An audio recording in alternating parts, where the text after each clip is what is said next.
We've seen inconsistencies in player availability all season long, whether it's health and safety protocols, injuries, rest. But how much concern do we have about it in Brooklyn with the new Big Three that's newly minted playing together for the first time They this have season? zero concern. And today, you're right, it won't be any KD, it won't be any Kyrie. It won't put any gray in the beard of James Harden. He's going to embrace this. It's going to be he versus Luka, mano a mano. We might as well have a wagers game tonight. We should. Who's going to have the most points, rebound, and assists? Play at home, because that's what today's game is going to be about. And so not missing Kyrie is not a panic situation, because they understand that they have a long-term goal, as Malika just talked about. Let's talk about James Harden then, Paul Pierce, because during the 8-game winning streak, he's almost averaging a triple-double. Like, we've seen some of the best play. We wondered how he would change his game and fit into Brooklyn's process. What have you seen from him so far this season, especially when he's missing 2 stars alongside him? Well, I've seen a guy that's jumped up and elevated to MVP status in my eyes right now. He is the MVP in the league as of today. No, as of today. I mean, they're on a 7-8 game winning streak, and we've seen what the Beard has been able to do, elevate not only himself, but his teammates. The Nets are 1 game away from being in the top seed in the Eastern Conference. I don't see why we don't talk about this guy being an MVP, even though he does have Kyrie, even though he does have KD. But you got to remember, he's only played 7 games with those guys. They haven't had an 8-game winning streak all year long. And think about it, they've done this without KD. And so James Harden, to me, in my eyes, is the MVP as of today. Now, these things can change. You know, it goes week by week, but today, because of the numbers, because of the winning and how he's done it, today he's MVP.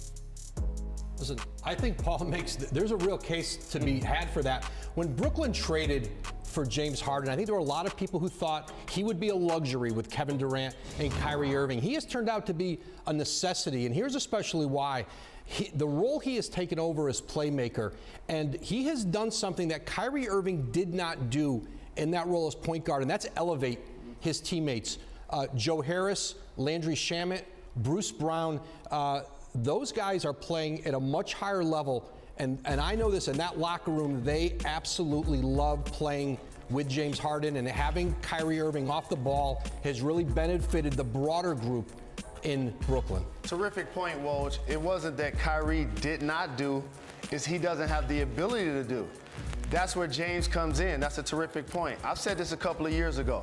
James Harden is the most unique offensive weapon that this league has seen. He's the only player at some point of his career, that's going to lead the league in a season in total points, total assists, free throws made, and/or 3-pointers made. That's a unique offensive weapon, the most unique this game has seen. And you talk about his player or teammates playing even better. He leads the league in assist opportunities. His teammates are shooting 55% off of his passes. I mean, Uncle P, you're waving the flag for him to be MVP right now. Well, as of today, it can change now. As of today. He keeps trying to put that caveat in there. But when Kevin Durant comes back to the court and these two are able to play together after we've seen what Harden is able to do, I mean, what does this team look like when you have KD and Harden playing at the level that we're seeing him play right now? I mean, this is a dangerous team. You talk about 3 guys who you can go to down the stretch in close ball games. And we know come playoff games, you got guys, it comes down to the last minutes, and you got 3 guys who you can go through. They can not only get their own shot and create for others, they can get to the free throw line and knock it down with consistency. That's what makes them so dangerous, because if one of your stars is off, a lot of teams can afford to have one of their stars off that night, and they can. And they have other guys that can pick them up, a la Kyrie, KD, or Harden, whichever one is off that night. But since I've been watching them, I haven't seen none of them off at any point. Yeah, and we talked about it. They've only played 7 games together, but right now the Nets lead the league in offensive efficiency, so it's been impressive.